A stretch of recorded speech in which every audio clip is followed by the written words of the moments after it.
Hi everyone, I welcome to all of you on mathematics inquiry. So आज की इस video का topic ये होने वाला है कि हम अपनी कॉपी को एग्ज़ाम में कैसे प्रेजेंट करें, उसकी प्रेजेंटेशन को अच्छा करें जिससे हम अच्छे मार्क्स को कर पाएँ। ठीक है। सो आज से पहले हमने जितनी भी पढ़ाई कर ली है एग्ज़ाम में जाते वक्त तो उसका यूज़ होना ही होना है, हाँ, लेकिन एट द टाइम हम अपनी कॉपी को ऐसा मेंटेन करके अच्छे मार्क्स स्कोर कर सकते हैं। ठीक है। सो हम ऐसा कैसे कर सकते हैं, उसको हमने यहाँ पे पॉइंट्स में लिख रखा है, उसको आज हम इस वीडियो में डिस्कस करने वाले हैं। तो आपको मैं एक चीज़ ये बोलना चाहती हूँ कि सबसे पहली चीज़ ये है कि आपने जितनी भी पढ़ाई की है मेक श्योर कीजिए आप उसे अच्छे से कीजिए, और अगर किसी रीज़न से आपकी पढ़ाई नहीं हो पाई है तो आप उसे कैसे कॉप अप कर सकते हैं। इस वीडियो में एक मैं ये बोलना चाहती हूँ कि ये जितने भी पॉइंट हैं या जो इस वीडियो में डिस्कस करने वाली हूँ, ये मैं ग्रेजुएशन में जो एग्ज़ाम्स होते हैं उनको टारगेट करते हुए कवर करूँगी। ठीक है। सो यहाँ पे मैंने कुछ पॉइंट्स लिख रखे हैं। जो यहाँ पे पहला पॉइंट है वो यहाँ पे ये है कि right all the answers in English. ठीक है। अगर आप इंग्लिश मीडियम से नहीं हैं या आप इंग्लिश मीडियम से हैं, अगर आप इंग्लिश मीडियम से हैं तो आप इंग्लिश में एग्ज़ाम देंगे। ठीक है।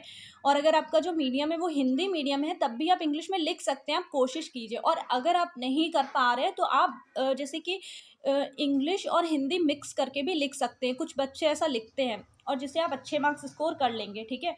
बट आप कोशिश कीजिए कि आप इंग्लिश में ही लिखने की कोशिश कीजिए। ठीक है। दूसरी चीज़ ये है कि द आंसर में the diagram is needed, there must be a diagram.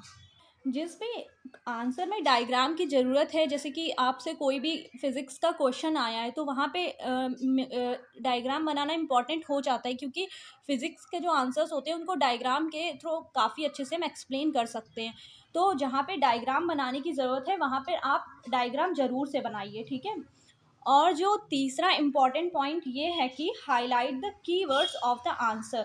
जो आपका आंसर है उसके जो कीवर्ड्स होते हैं उनको हाईलाइट ज़रूर किया करिए, जैसे कि उससे वो हाईलाइट दिखते हैं और जो एग्जामिनर होते हैं वो सीधे कीवर्ड्स को मार्क करके आपको अच्छे मार्क्स, मतलब ठीक ठाक मार्क्स दे देते हैं, जिससे उन्हें पूरा आंसर पढ़ने की भी ज़रूरत नहीं होती है। आपने उसमें कुछ भी कहानी बना करके लिखी हो, बट मेक श्योर कीजिए कि आप कहानी मत बनाइए एग्जाम्स में, जो रिक्वायरमेंट है उन्हीं को आप पूरा कीजिए। ठीक है।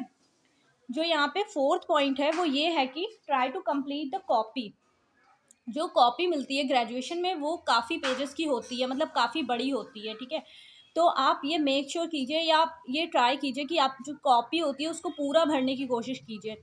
ठीक है। ऐसा कोई लिखा नहीं है कि आप कॉपी पूरी भरेंगे तभी आपको मार्क्स मिलेंगे, बट अगर आपने अच्छा लिखा है तो आपको मार्क्स मिलेंगे। ठीक है। ये तो था कि आपको क्या क्या करना है। अब ये है कि आपको क्या नहीं करना है। आपको don't use too much black sketch. अब जैसे कि ये मेरे पास ब्लैक स्केच है। ठीक है। आपका इसका बहुत ज़्यादा यूज़ नहीं करना है। बहुत से बच्चे होते हैं बहुत लाइन, अंडरलाइन और हेडिंग वगैरह सब कर देते हैं। ठीक है। सो आपको ब्लैक स्केच का बहुत ज़्यादा यूज़ नहीं करना है। वो कॉपी बहुत ही ज़्यादा, मतलब डर्टी टाइप की, बहुत मतलब बेकार सी दिखती है। ठीक है। तो आपको ये जो ब्लैक स्केच है इसका बहुत ज़्यादा यूज़ नहीं करना है। या ये जो मार्कर होता है, ये जो हमारे पास मार्कर होता है, आपको इसका भी बहुत ज़्यादा यूज़ नहीं करना है। ठीक है। ये सब सिर्फ और सिर्फ हाईलाइट करने के लिए एग्जाम में ले जाइए, बट इनका आप बहुत ज़्यादा यूज़ मत कीजिए। इससे बहुत ज़्यादा ही बैड इम्पैक्ट पड़ता है आपकी कॉपी पर। ठीक है। फिर आपको क्या करना है, don't leave any answer writing a little itself. देखिए, कोई भी आंसर आपको आता है नहीं आता है वो तो बात की बात है, बट आप ग्रेजुएशन में ये मत कीजिए कि आप उसे छोड़ के चले आइए, क्योंकि आपके पास 3 घंटे का टाइम होता है या जितना भी आपका पेपर होता है आपके पास इनफ टाइम होता है। सो आप उस टाइम को क्या कीजिए, यूटिलाइज कीजिए। आपने इतने साल भर पढ़ाई की है, कोचिंग गए, स्कूल गए, आपने कुछ तो पढ़ा होगा, कुछ कीवर्ड्स उससे रिलेटेड आपको मिल ही जाएंगे। ठीक है।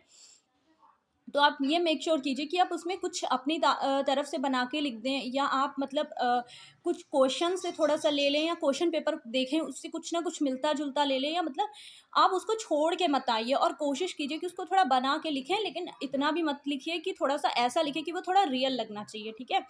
और बाकी ये सब इम्पॉर्टेंट पॉइंट थे। और मैं कुछ और इसमें ऐड ऑन करना चाहती हूँ, वो ये है कि आप अपना आंसर जो है, मतलब आप जो ये वाले पेन आते हैं, जो ये इल्कोस के आते हैं, मतलब आप कोई भी कंपनी के ले लीजिए, मैं ये नहीं बोल रही हूँ, बट जो जैसे इनका पॉइंट जो होता है वो काफ़ी पतला होता है, तो आप इस टाइप के पेन का यूज़ कीजिए। पहली चीज़ ये कि एक तो ये बहुत स्मूथ चलते हैं, और दूसरा ये कि इनका जो वेट होता है बहुत ही लाइट वेट होता है, तो आप मतलब 3 घंटे में बहुत स्पीड से लिख सकते हैं और अच्छे से भी आपकी राइटिंग अच्छी बनेगी।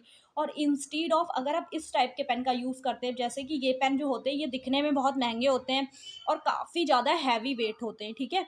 तो आप मतलब इस टाइप के, और इनका पॉइंट कोई बहुत ज़्यादा मोटा नहीं, अगर आपकी राइटिंग इससे बन जाती है तो आप इसी से लिखिए, ठीक है। बट मैं ऐसा प्रेफर करना चाहूँगी कि आप मतलब इस टाइप के पेन यूज़ कीजिए, क्योंकि ये बहुत लाइट वेट होते हैं और ये जो होते हैं बहुत ज़्यादा ही हैवी होते हैं, ठीक है। सो ये आपको डिसाइड करना है कि आपको कौन से मतलब पेन से अपना एग्ज़ाम लिखना है। और आप मतलब एग्ज़ाम में जाते वक्त पेंसिल ले जाइए, प्रॉपर पेंसिल, इरेज़र, सारा कुछ। और अगर आप थोड़ा सा मतलब, और हाँ, जेल पेन का यूज़ मत कीजिए। अगर आपको जेल पेन से लिखना बहुत अच्छा लगता है या आपकी राइटिंग उससे बहुत अच्छी बनती है, तो आप ये ट्राइमेक्स पेन जो होते हैं वो ले जा सकते हैं। ट्राइमेक्स पेन क्या होते हैं, इनका जो पॉइंट होता है वो भी काफ़ी पतला होता है। सो आप ट्राइमेक्स पेन ले जाइए। ऐसे कॉस्टली होते हैं, तो आप अगर अफोर्ड कर सकते हैं तो आप ये ले जाइए, ठीक है। तो इससे आपकी राइटिंग जो है वो काफ़ी अच्छी बन जाएगी। So all the best. I hope आपको ये वीडियो पसंद आई, और अगर आपको कोई भी क्वेरी हो या आपको और कुछ पूछना है तो comment box is yours. So thank you so much.